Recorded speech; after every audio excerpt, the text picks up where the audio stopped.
Ça y est, c'est officiellement l'automne, alors je vais vous présenter les 10 meilleurs parfums pour cet automne, c'est parti. Salut tout le monde, c'est Hakim, j'espère que vous allez tous très bien. On se retrouve aujourd'hui pour une nouvelle vidéo où on va voir ensemble les 10 meilleurs parfums pour l'automne 2024. Alors j'espère que vous allez apprécier ce setup, on est dans une configuration un petit peu différente.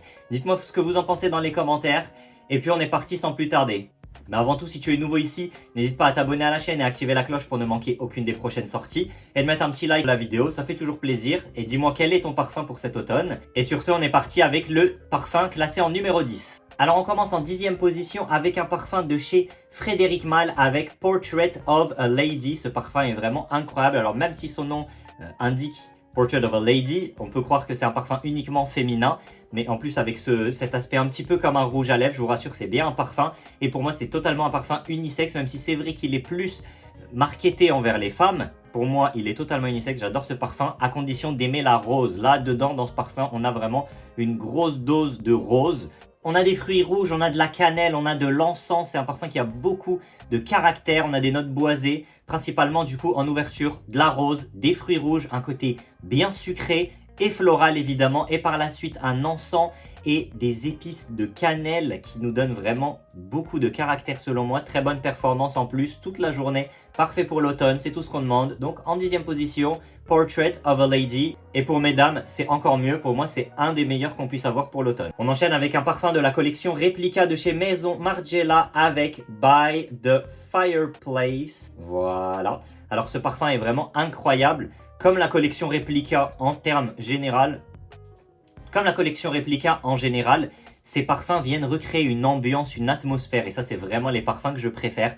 Alors ici, ce que ça vient recréer, By the Fireplace, tout simplement, une ambiance d'être posé au coin d'une cheminée, avoir le feu qui crépite. Et c'est exactement ce que vous avez avec ce parfum. Ils sont tout simplement la cheminée, mais comme si vous étiez en train de faire griller des marshmallows et vous sentez un petit peu tout ce qui vous entoure. Vous êtes dans un chalet, d'ailleurs c'est écrit, je sais pas si vous pouvez voir parce que j'ai une version qui est assez petite. Alors comme vous pouvez le voir, j'espère, on a ici un parfum qui recrée du coup l'ambiance d'une cheminée à Chamonix. Donc qu'est-ce qu'on a? On a Chamonix 1971, Burning Wood and Chestnut. Donc on a du feu qui brûle et des noisettes en train de brûler sur la cheminée. Voilà, tout simplement, Memory in a Fragrance. Donc c'est vraiment ce que cette collection recrée, j'aime beaucoup. Et voilà, c'est ça, ça sent le feu de cheminée et le fait de faire griller quelque chose, incroyable.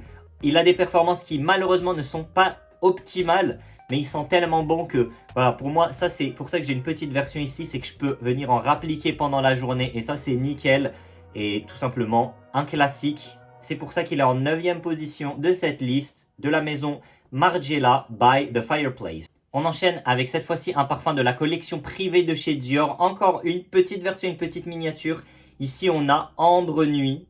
Alors, Ambre Nuit, c'est un parfum que je trouve vraiment très intéressant. Dans ce parfum, c'est assez drôle. On n'a que 2 notes. On a de l'ambre et de la rose. Et ils sont tellement bons. C'est vrai que on a un accord de rose qui est fortement présent. Mais avec ce côté ambré, il est vraiment incroyable.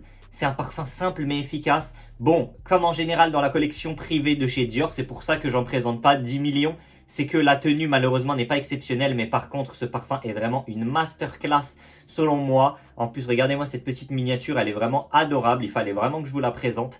Mais il est vraiment, pour moi, c'est vraiment la quintessence du parfum de l'automne. Tout ce qu'il réunit dans cette bouteille, c'est simple, mais c'est masculin. En même temps, c'est floral, en même temps, c'est ambré. Je trouve ça incroyable pour un parfum d'hiver. La seule raison pour laquelle il n'est pas vraiment très haut sur cette liste, comme j'ai dit, c'est la performance. Donc c'est vrai que vu que je dois juger de manière objective, il faut aussi prendre en compte la performance. Et c'est pour ça qu'il est relativement bas dans cette liste. Mais il vaut totalement le coup d'être découvert. Je vous le recommande. Un parfum de chez Christian Dior de la collection privée Ambre Nuit. Alors j'ai vu aussi récemment qu'ils avaient sorti une toute nouvelle version de ce Ambre Nuit, une nouvelle collection, je sais plus comment ils appellent ça, extrait, quelque chose. Ça peut peut-être valoir le coup. Alors j'ai pas encore testé personnellement, donc je peux pas vraiment me prononcer là-dessus, mais si ça a des meilleures performances, ça peut valoir le coup. Donc ça reste à tester. En 7e position de cette liste, un parfum de chez Parfum de Marly. Alors j'hésite entre Altaïr et entre Hérode, mais je vais plutôt partir sur Hérode cette fois-ci. Pourquoi? Parce que vraiment Hérode, selon moi, c'est un excellent parfum pour l'automne. Pourquoi? Parce qu'on a un accord de tabac et de vanille, mais qui est ici vraiment léger. Il est beaucoup plus discret que dans certains autres parfums comme Spice Bomb Extreme ou Tobacco Vanille par exemple, beaucoup plus léger ici. Et je le trouve tout simplement beaucoup plus intéressant, vraiment très subtil, mais excellente performance. Bon, ça aurait vraiment pu aller à Altair aussi, mais j'ai préféré partir sur Hérode pour cette position dans cette liste. On enchaîne avec un grand classique, un fan favorite, un des préférés de la communauté, un parfum de chez Jean-Paul Gaultier que je n'ai pratiquement plus à introduire, avec Le Mâle Elixir. Alors dans ce parfum, on a tout simplement le classique Le Mâle. J'ai fait une vidéo où je le présente bien en détail, je vous la mets juste ici pour ceux qui veulent aller la voir, mais pour rapidement le présenter, l'ouverture classique de Le Mâle avec de la lavande, mais on a également ici de la menthe. Et là où ça va devenir intéressant, c'est dans les notes de cœur et de fond, puisqu'on va avoir ici du miel, de la vanille, des notes de tabac, un parfum extrêmement intéressant, puissant, gourmand, le combo vanille fève tonka qui va apporter vraiment ce côté très gourmand, le miel aussi pour vraiment ce côté sirupeux et une légère note de tabac en fond pour apporter ce côté un petit peu caractère et qu'on aime bien dans ces saisons où il fait un petit peu plus frais.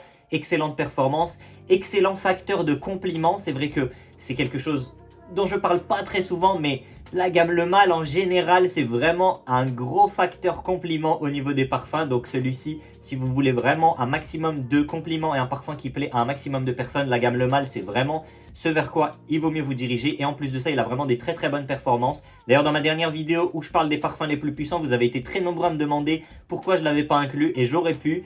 Donc voilà, c'est fait ici. Et puis, évidemment, je mentionne qu'il a une très très bonne longévité. C'est pour ça qu'il est dans cette liste et qu'il est assez haut. Donc, de chez Jean-Paul Gaultier, Le Mâle Elixir. J'aurais pu le mettre plus haut, mais ce qui arrive va être encore meilleur.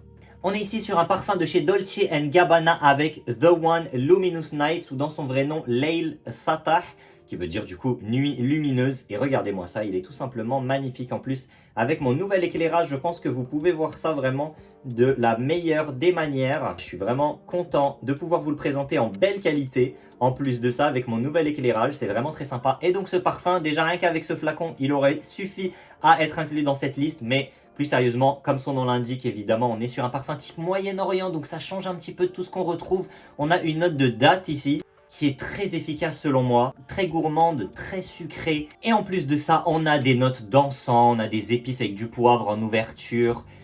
Un parfum qui est vraiment très complet selon moi et qui fait limite parfum de niche et pas trop parfum de designer tellement il est spécial. Alors, j'inclus cette version, mais si jamais vous n'y avez pas accès, pour moi, n'importe quel parfum de la collection The One de chez Dolce & Gabbana pourra totalement faire l'affaire. Et ces parfums-là, niveau de l'utilisation, ça va plutôt être des parfums de date. C'est vrai que ça va pas forcément être un parfum qui va projeter énormément, mais il va durer assez longtemps et il va être assez proche de vous. Donc, dans une configuration de date, c'est vraiment idéal pour ramener la personne vers vous. Vous voyez ce que je veux dire?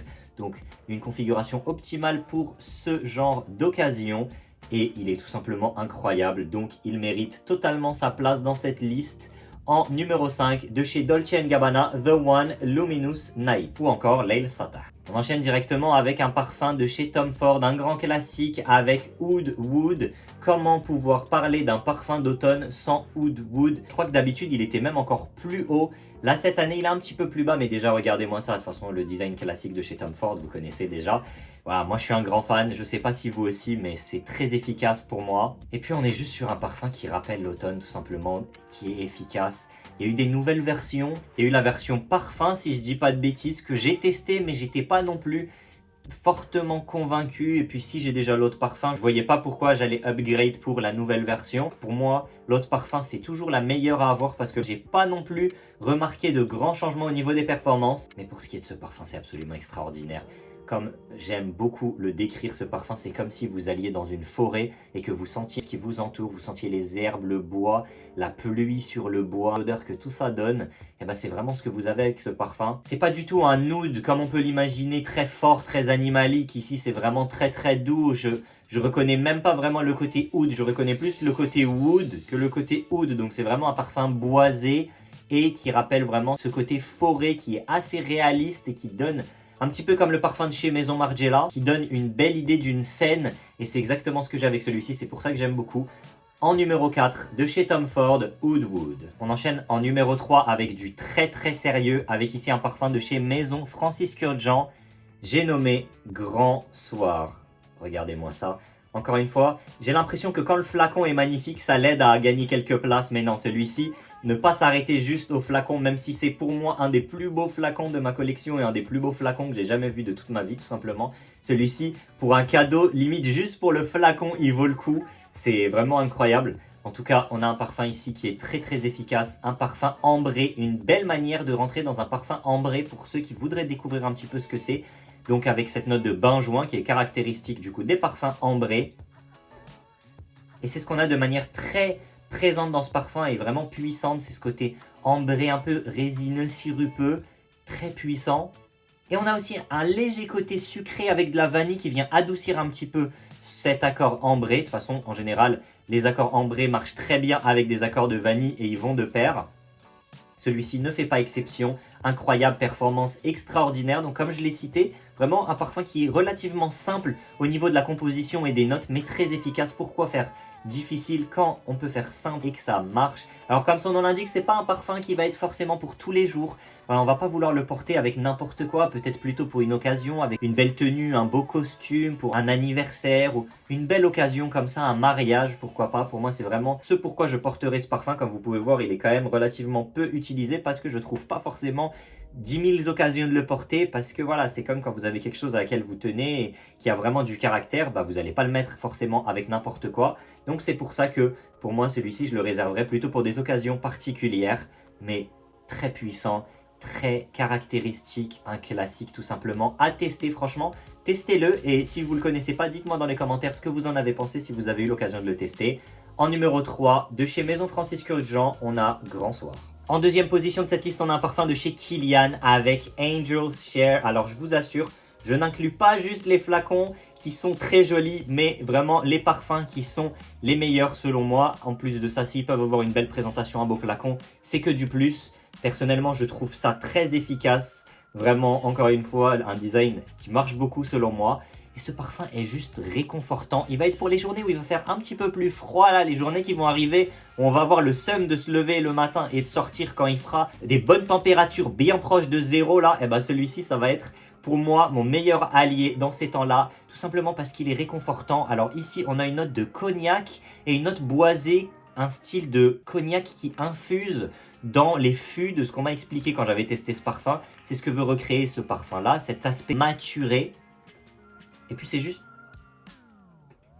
quelque chose qui marche beaucoup selon moi, avec aussi un côté vanille très puissant. Donc beaucoup de caractère, un côté boisé, un côté vanille sucré, et en plus de ça des bonnes performances qui durent toute la journée. Que demander de plus de ce parfum là? Donc c'est pour ça qu'il est aussi haut dans cette liste, et parce que contrairement à Grand Soir, j'ai un petit peu plus l'occasion, je trouve, de le porter. Il est un petit peu plus simple à porter dans la vie de tous les jours selon moi, donc c'est pour ça qu'il est aussi haut dans cette liste. De chez Kilian, Angel's Share. Et enfin, pour finir, un parfum de chez Parfums de Marly, sans lequel ça serait difficile de m'imaginer un automne réussi.